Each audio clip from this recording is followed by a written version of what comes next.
How do you tap into that hidden Tesla inside you? Today, in this video, I'm going to show you how to take your fat burning to increase your endurance and speed by jogging. Hi, Sherpa Herb here, founder of the Forever Runner Method and an online coach exclusively for runners over 50. So in the last video in this series, um, we kind of finished up on how to turn on your fat burning, and I'll put a link up above to that in case you didn't miss it, because the whole reason for converting your body metabolism back to its default setting, which is fat burning, is to take advantage of that unlimited energy that you have stored in your body fat and use that not only for your daily life, but to improve your running endurance and your speed. So I'm going to, today, I'm going to show you how to get started tapping into that fuel reserve and give you a couple of tips that'll help you get started on the right foot.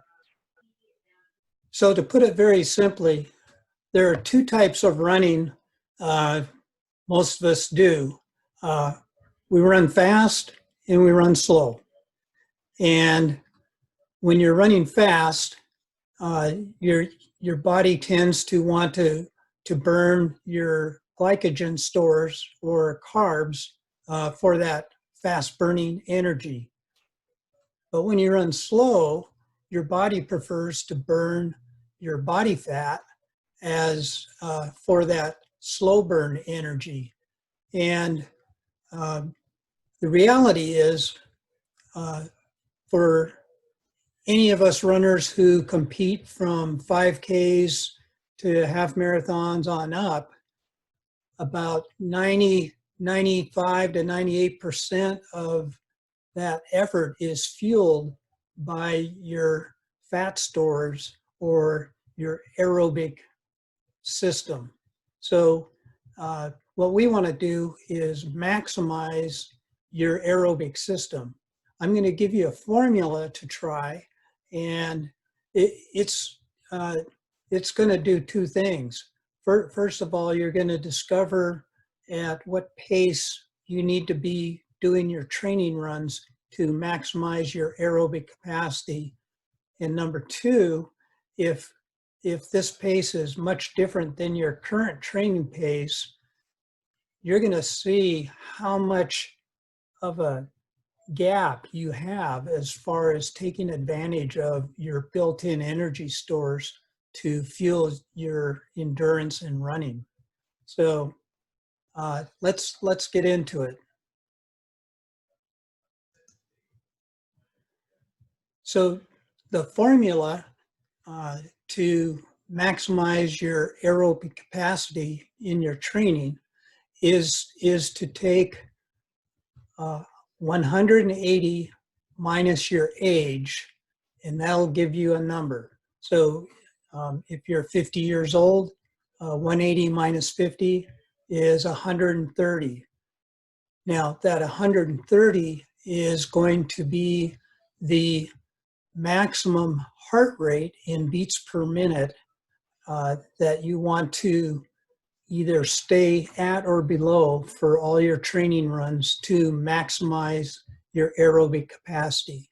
Now, this formula was developed by Dr. Phil Maffetone more than 30 years ago, and it's stupid simple, but it works. And he's used it with thousands of athletes with tremendous success, including 6-time Ironman championships like Mark Allen way back in the 80s to current endurance runners. So what happens is at this low heart rate, you get a tremendous benefit from utilizing your body fat stores to build your endurance. So basically what you'll find is you'll start to be able to run faster at a lower heart rate. You'll become more efficient and you'll be able to run faster effortlessly. And that's without doing these hard tempo runs and track workout intervals and all that. So first thing is to go out there and give it a try. Now, if you're in your 60s, this number is going to be at 120 or lower, and that's going to be pretty difficult for you. In my system, I have a little bit different approach for older runners, and I did a little video intro to this, which I'll put a link up above. But what I'd like you all to do right now is on your next run, after you warm up for about a mile, run the next 3 miles at your calculated, we call this the MAF heart rate of 180 minus your age. Just try it continuously for 3 miles and note, keep under that heart rate and note your minutes per mile at the end of each mile, and compare that to what your normal training pace is. What you'll find is you'll fall into one to 4 categories, which is kind of the natural progression of Maffetone training.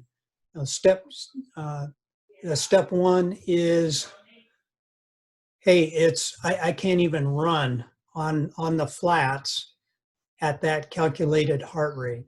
So I'll run for 10, 30 seconds, and then I have to walk to get my heart rate down before I can start running again to stay under that. That's phase 1, and that's very common. So don't be surprised if you're in phase 1. Phase 2 is I can actually run continuously at or below that heart rate on the flats, but I'm redlining. I'm just right on the edge the whole time. So that would be your next progression. The third step is, hey, now I can very comfortably run 5 to 10 beats lower than my calculated MAF heart rate on my training runs, and that's the sweet spot you're looking for. That's where most of us end up once we successfully go through this training. Now, for a few of you, and this mostly happens with younger, because I'm talking about 50 and older runners, but for a few of you, your pace at your Maffetone heart rate will be too fast to continuously train at that rate. So that's a whole different ball game that you can run into. But it's fantastic if you can reach that level. I'm not at that level. I'm level 3 and happy to be there. So those are the 4 steps. So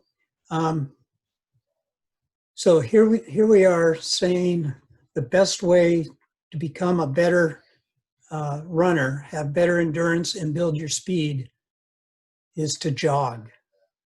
And I mean, that's a term out of the 70s, 80s, and it kind of has a bad connotation. But running slow or jogging is the perfect way to not only make you a better runner, but keep you injury-free while you're doing that. So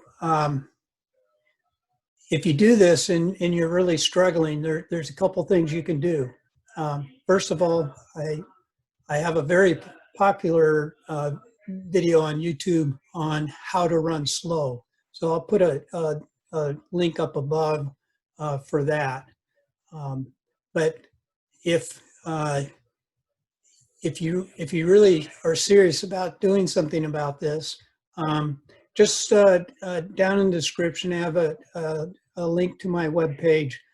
Click there. I've got some free training, or you can just go ahead and schedule a call with me, and we can just kind of chat about where you're at and where you want to be. So thanks for watching. Please subscribe if you want to stay on top of this series that I'm doing.